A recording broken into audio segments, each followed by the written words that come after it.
Students, structure of atom ये topic हमारा शुरू है।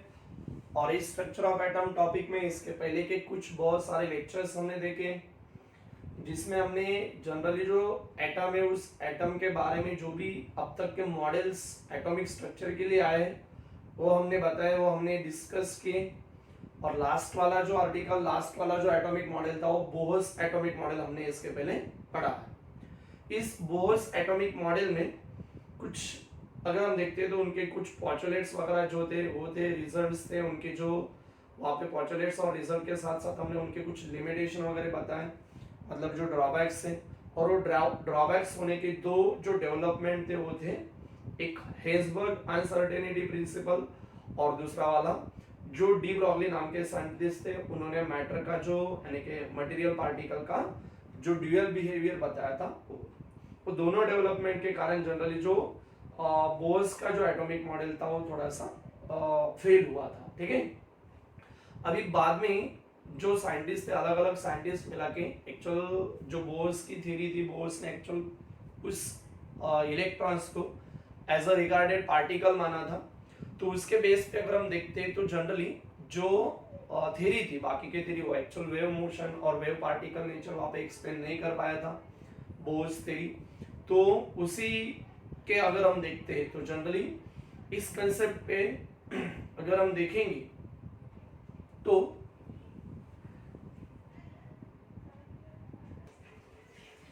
बहुत सारे साइंटिस्ट लोगों ने जनरली जो वेव है, वेव के बारे में, वेव पे ज्यादा फोकस किया है और एक फिजिक्स में एक अलग सा थ्योरी वहां पे डेवलप किया है जिसको हम क्वांटम फिजिक्स बोलते हैं।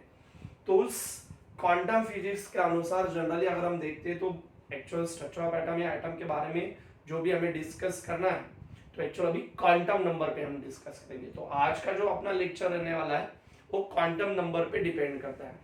अभी क्वांटम नंबर्स के जो नंबर्स होते हैं, एक्चुअली 4 टाइप्स के नंबर है, 4 क्वांटम नंबर होते हैं। उसमें से पहला रहता है प्रिंसिपल क्वांटम नंबर, दूसरा वाला है azimuthal quantum number, third number का है magnetic quantum number and last वाला है स्पिन क्वांटम नंबर। ठीक है, 4 क्वांटम नंबर से मैंने आपको बताया, सबसे पहला जो क्वांटम नंबर होगा वो रहेगा प्रिंसिपल क्वांटम नंबर।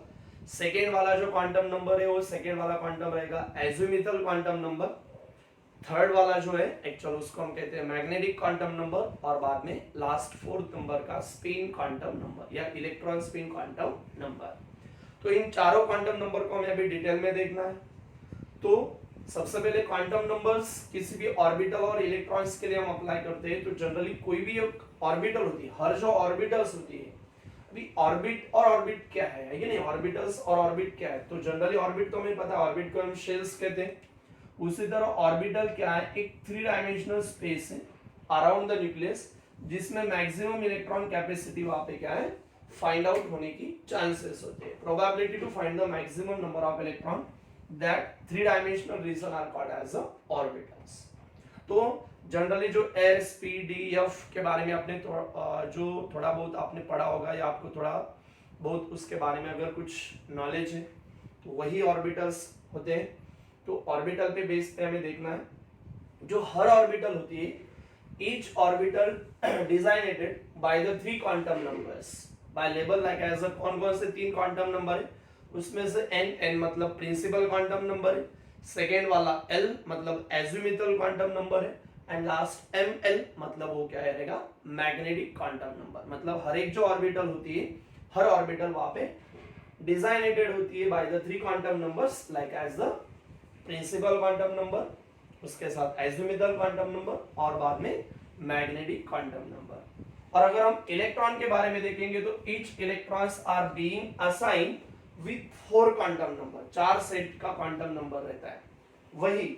और एक बार अगर हम देखते हैं तो n मतलब प्रिंसिपल क्वांटम नंबर, l मतलब वहां पे और एक बार एजिमुथल क्वांटम नंबर, ml लिया है सबस्क्रिप्ट फॉर्म में लिखा है, मतलब उसको हम मैग्नेटिक क्वांटम नंबर कहते हैं। और बाद में m सबस्क्रिप्ट फॉर्म में स्मॉल s लिखा है, उसको हम इलेक्ट्रॉन स्पिन क्वांटम नंबर कहेंगे। ठीक है, तो इन चारों क्वांटम नंबर में से सबसे पहला क्वांटम नंबर हम देखने जा रहे हैं जिसका नाम है प्रिंसिपल क्वांटम नंबर। अभी प्रिंसिपल क्वांटम नंबर क्या है, प्रिंसिपल क्वांटम नंबर के बारे में अगर हम पढ़ते हैं तो प्रिंसिपल क्वांटम नंबर हम जनरली स्मॉल n लेटर से रिप्रेजेंट कर रहे हैं। Principal quantum number are represented by small n।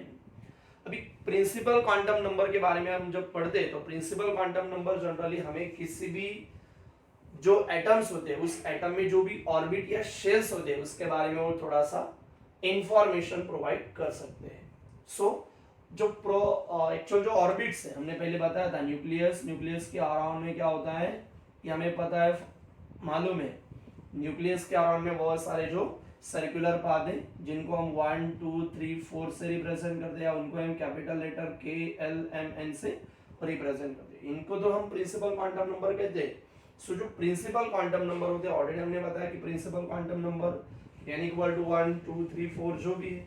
So principal quantum number मतलब क्या है, पॉजिटिव इंटीजर नंबर है, और ये पॉजिटिव इंटीजर नंबर n से स्टार्ट होते हैं कि नहीं, n से रिप्रेजेंट करते हैं n equal to 1 2 3 4 and so on. So पहला पॉइंट यहाँ पे बताया प्रिंसिपल क्वांटम नंबर में, प्रिंसिपल क्वांटम नंबर को हम स्मॉल n से रिप्रेजेंट करते हैं, और प्रिंसिपल क्वांटम नंबर मतलब क्या है, it is the positive integers. वो क्या है 1 2 3 4 एंड सो ऑन, मतलब वो क्या है positive integer with the value of n beings. कौन से वैल्यू उसमें 1 2 3 4 5 6 7 एंड सो ऑन, ठीक है। सिमिलरली अगर हम देखते हैं तो जो प्रिंसिपल क्वांटम नंबर है मतलब n है 1 2 3 4, इससे समझ में आया कि उससे हम क्या आइडेंटिफाई कर सकते हैं, शेल्स। मतलब इट आइडेंटिफाइज द शेल्स। जो शेल्स होते हैं उसको हम इस प्रिंसिपल क्वांटम नंबर से क्या कर सकते हैं, आइडेंटिफाई कर सकते हैं, ठीक है। उसी के साथ अगर हम देखते हैं तो जनरली इस प्रिंसिपल क्वांटम नंबर की और एक बात है, एटॉमिक जो ऑर्बिटल्स होती है having the same value of n belongs to the same shells।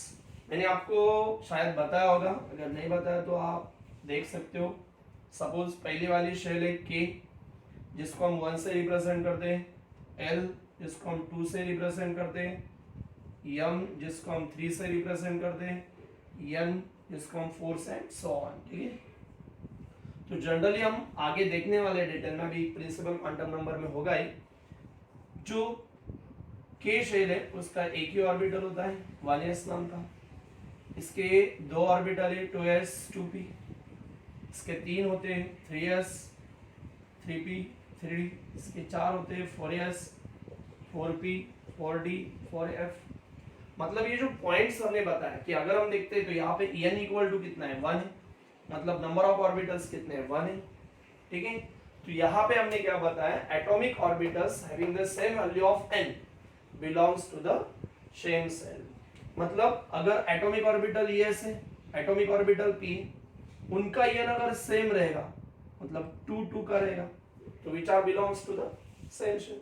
अगर हम पूरे जो एटॉमिक ऑर्बिटल रहेगा s p d, अगर वो थर्ड नंबर का रहेगा पूरे मतलब 3s 3p 3d, मतलब अगर उसमें n इक्वल टू अगर सेम रहता है, n सेम रहेगा, प्रिंसिपल क्वांटम नंबर अगर सेम रहेगा तो सेम सेल में वो ऑर्बिटल प्रेजेंट होते हैं। So atomic orbital having the same value of principal quantum number, n की वैल्यू सेम होती है तो which are belongs to the same shells, ठीक है। m equal to 3 m equal to 4 and जो भी है, ठीक है। उसके बाद अगला जो पॉइंट्स यहाँ पे बताया है, with increase of n the number of orbitals in that shell increases and given by the n square। जैसे जैसे n की वैल्यू बढ़ती है कि नहीं, with increase the n मतलब प्रिंसिपल क्वांटम नंबर, तो प्रिंसिपल क्वांटम नंबर की जैसी वैल्यू आप बढ़ती है उसी तरह उसमें जो नंबर ऑफ ऑर्बिटल्स होते हैं वो ऑर्बिटल्स भी क्या होंगे, बढ़ते हैं। नंबर ऑफ ऑर्बिटल्स वहां पे क्या होते हैं, इंक्रीज होते हैं इन दैट शेल्स। और वो अगर फाइंड आउट करना है कितने बढ़ते हैं तो फाइंड आउट करने के लिए हमारे पास रूल है n स्क्वायर। जैसे कि अगर हम फर्स्ट वाली शेल का ऑब्जर्वेशन करेंगे, टेबल यहाँ पे लिखा हुआ है, मतलब उसका n कितना, प्रिंसिपल क्वांटम नंबर कितना है 1 है, तो 1 को अगर हम देखते हैं तो उसका हमें क्या करना है, n स्क्वायर फाइंड आउट करना है।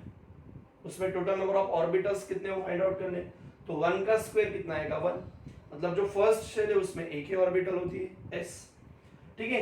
उसके बाद अगर हमें सेकेंड नंबर के शेल के लिए देखना है तो सेकेंड नंबर के शेल में अगर हम देखते हैं तो 2 का स्क्वायर, नंबर ऑफ ऑर्बिटल्स कितने बने 2 का स्क्वायर मतलब 4, 3 का देखेंगे तो 3 का स्क्वायर मतलब 3 का स्क्वायर कितना आएगा 9, 4 का स्क्वायर देखेंगे मतलब कितना आएगा 16। मतलब हमने क्या बताया, with increase the value of n, जैसे जैसे n इंक्रीज हो रही है 1 से लेके 2 3 4, उसी तरह उसमें जो नंबर ऑफ ऑर्बिटल्स है वो भी क्या होते हैं, with increase and number of orbitals also goes on increases, ठीक है। So with increase the value of n, then the number of orbitals in that shell is increases and which is given by the n square, कितने increase होते हैं वो हमें n square से मिल जाएंगे, ठीक है। यहाँ पे भी आपको कुछ समझ में आ जाएगा। उसके बाद अगला पॉइंट हम बता रहे हैं, a set of orbitals with given value of n constitute the single shells। a set of orbitals with given value of n, जैसे कि अगर हम देखते हैं 4s 4p 4d 4f, मतलब ये बहुत सारे ऑर्बिटल का सेट रहेगा। a set of orbital with given value of n, उनकी वैल्यू क्या दी है, n की वैल्यू यहाँ पे क्या दी है 4, ठीक है। So constitute of a single cell, मतलब ये जो पूरे ऑर्बिटल्स हैं वो 4 नंबर के शेल्स के बने हुए हैं, ठीक है। So a set of orbitals with given value of n, अगर उनकी वैल्यू दी होती है 4 3 4 2 जो भी है, ठीक है नहीं, मतलब वो क्या होते हैं, कंस्टिट्यूट बने होते हैं अ सिंगल शेल, एक ही शेल से वो बने रहेंगे, ठीक है। उसी तरह हमने बताया था प्रिंसिपल क्वांटम नंबर को हम कैपिटल लेटर से भी रिप्रेजेंट कर पाएंगे, मतलब जो प्रिंसिपल क्वांटम नंबर है उनको हम शेल्स भी बोल सकते हैं। तो जो शेल्स है उसको हम रिप्रेजेंट करते हैं by the symbols, like as मैंने आपको पहले बता दिया था K L M N O P Q R जो भी है वो हम वहां पे देख सकते हैं। अभी आप ये देख सकते हो कि n की वैल्यू अगर यहाँ पे 1 है, मतलब फ्रॉम द न्यूक्लियस उसकी डिस्टेंस कैसे कम, n की वैल्यू अगर 2 होती है तो डिस्टेंस क्या होती है, बढ़ती है, n की वैल्यू 3 होती है तो डिस्टेंस और बढ़ती है, n की वैल्यू और अगर ज्यादा होती है तो डिस्टेंस और ज्यादा होती है। मतलब जैसे जैसे n की वैल्यू बढ़ती है इंक्रीज होती है, उसी तरह फ्रॉम द न्यूक्लियस उसकी डिस्टेंस, उसी के साथ उसकी साइज क्या होने लगती है, इंक्रीज होने लगती है। सो यहाँ पे नेक्स्ट पॉइंट बताया है, the value of n is increases, value of n मतलब प्रिंसिपल क्वांटम नंबर, जैसे कि 1 2 3 4, वैल्यू ऑफ n इंक्रीजेस, क्या हो रहा है, n इक्वल टू 1 है तो डिस्टेंस कम है, n इक्वल टू 2 है डिस्टेंस बढ़ चुका है, n इक्वल टू 3 है तो डिस्टेंस और बढ़ा है, n इक्वल टू 4 है तो डिस्टेंस और बढ़ा है।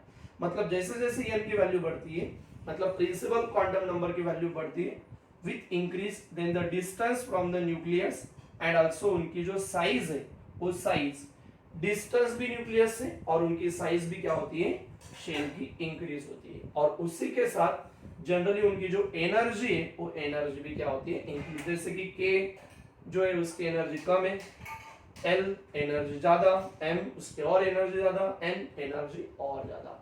मतलब फ्रॉम द न्यूक्लियस जैसे जैसे हम अगर n की वैल्यू बढ़ाते हैं, n की वैल्यू जैसे जैसे बढ़ती है, तो उसी तरह जो शेल्स होते हैं, जो ऑर्बिट्स होते हैं, उनकी डिस्टेंस, उसी के साथ उनकी साइज और आल्सो एनर्जी, ये तीनों जो प्रॉपर्टीज है वो क्या होते हैं, इंक्रीज होते हैं, ठीक है। तो ये कुछ पॉइंट्स है, ये कुछ बातें जो हमने क्वांटम नंबर में से जो प्रिंसिपल क्वांटम नंबर है उस प्रिंसिपल क्वांटम नंबर के बारे में बताया। प्रिंसिपल क्वांटम नंबर क्या है, कुछ नहीं है, प्रिंसिपल क्वांटम नंबर मतलब क्या है, इंटीजर्स है, पॉजिटिव इंटीजर्स है, जिनकी value n beings from 1 2 3 4 and so on. Generally ये प्रिंसिपल क्वांटम नंबर हम किसी भी शेल्स को आप आइडेंटिफाई कर सकते हैं, तो ये शेल को आइडेंटिफाई करेंगे। सिमिलरली अगर कोई भी जो एटॉमिक ऑर्बिटल्स होते हैं उनकी वैल्यू अगर n की सेम रहेगी तो एक ही सेम शेल में वो वहां पे बिलोंग्स करते हैं। With increase the value of n, n की वैल्यू अगर बढ़ती है तो number of orbital n equal to 1 है, ऑर्बिटल 1 है, n इक्वल टू 2 है, ऑर्बिटल 4 है, n इक्वल टू 3 है, ऑर्बिटल 9 है, n इक्वल टू 4 है, ऑर्बिटल 16 है। मतलब n की वैल्यू बढ़ती है तो नंबर ऑफ जो ऑर्बिटल्स होते हैं ओपी क्या होते हैं, बढ़ते, इंक्रीज होते हैं। और वो कैसे इंक्रीज होंगे, कितने इंक्रीज होंगे, which is given by the n square, ठीक है। उसके आगे की भी आप फाइंड आउट कर सकते हो। Similarly a set of orbitals with given value of n, अगर अलग अलग ऑर्बिटल्स, मतलब ऑर्बिटल्स का एक सेट दिया होगा और उसमें अगर n का वहां पे वैल्यू दिया होगा विथ n, देन इसका मतलब होता है which are consisting of single shells, ठीक है। और लास्ट वन हमने बताया कि जनरली जो शेल्स होती है वो शेल्स की फ्रॉम द न्यूक्लियस डिस्टेंस, उनकी साइज और उनकी एनर्जी लेवल, जैसे जैसे वहां पे n की वैल्यू इंक्रीज होगी, प्रिंसिपल क्वांटम नंबर 1 से लेके अगर 2 3 4 की तरफ चलता है तो size from the nucleus, similarly उनकी डिस्टेंस और उनकी एनर्जी लेवल धीरे धीरे बढ़ती है। ठीक है, जो पॉइंट्स बताए थे उसके लिए टेबल है। प्रिंसिपल क्वांटम नंबर 1 2 3 4 जिनको हम शेल्स बोलते हैं, और शेल्स की symbol KLMN। Number of allow orbitals किसने 1 n स्क्वायर, तो 1 का स्क्वायर 1, 2 का स्क्वायर 4, 3 का स्क्वायर 9, 4 का स्क्वायर 16, मतलब साइज ऑफ शेल्स क्या होती है, इंक्रीज होती है। ठीक है, ये हमने यहाँ पे बता दिया है। अभी उसी तरह प्रिंसिपल क्वांटम नंबर के बाद हमें दूसरा जो क्वांटम नंबर है वो क्वांटम नंबर एक्सप्लेन करना है, जिसका क्वांटम नंबर, जो सेकेंड नंबर का क्वांटम नंबर है उसका नाम है azimuthal quantum number. Azimuthal quantum number के बारे में अगर हम पढ़ते हैं तो एज़ीमुथल क्वांटम नंबर जनरली हम स्मॉल l इस लेटर से रिप्रेजेंट कर दे। Azimuthal quantum number is represented by small l। ठीक है, अभी एज़ीमुथल क्वांटम नंबर को अलग अलग नाम दिए हुए हैं। Azimuthal quantum number are also called as a subsidiary quantum number. It is also called as a secondary quantum number. It is also called as a orbital angular quantum number. तो बहुत सारे नाम उसको हम दे सकते हैं। So यहाँ पे हमने फर्स्ट पॉइंट में बताया it is also called as a subsidiary और orbital angular momentum quantum number. It is also called secondary quantum number. It is also called subsidiary quantum number. It is also called angular momentum quantum number। ऐसे कुछ नाम उसको दिए गए। तो ठीक है, एज़ीमुथल क्वांटम नंबर या तो फिर आप सबसाइडरी क्वांटम नंबर या orbital quantum number, orbital angular quantum number आप ध्यान रख सकते हो। अभी जनरली इस क्वांटम नंबर का एक इंपॉर्टेंट पॉइंट है, it define the three dimensional shape of orbitals. हमने तो यहाँ पे बता दिए कि एक्चुअल जो शेल्स है, शेल्स के बाद हम ऑर्बिटल देखने वाले हैं, तो orbital like as s p d f g h वगैरह रहेंगे। तो ये जो ऑर्बिटल्स होते हैं उन ऑर्बिटल का जो थ्री डायमेंशनल शेप रहेगा उसके बारे में क्या करता है, डिफाइन करता है, उसके बारे में इंफॉर्म करता है, इंफॉर्मेशन प्रोवाइड करता है। सो हमने वहां पे और एक पॉइंट बताया है, it defines the three dimensional shape of orbitals. जो ऑर्बिटल्स होते हैं उन ऑर्बिटल का थ्री डायमेंशनल शेप के बारे में वहां पे बता सकता है, आइडेंटिफाई कर सकते हैं, उसको हम डिफाइन कर सकते हैं। ठीक है, अभी अगर हमें क्या करना है, इस एज़ीमुथल क्वांटम नंबर की वैल्यू फाइंड आउट करनी है, तो द वैल्यू ऑफ l मतलब azimuthal quantum number which are range from, कहां से लेके 0 to n-1, the value of l are range from 0 to n-1। वहां पे n का मतलब है प्रिंसिपल क्वांटम नंबर। ठीक है, अभी कैसे फाइंड आउट करेंगे हम, ये तो हमने ये टेबल यहाँ पे ड्रॉ किया था।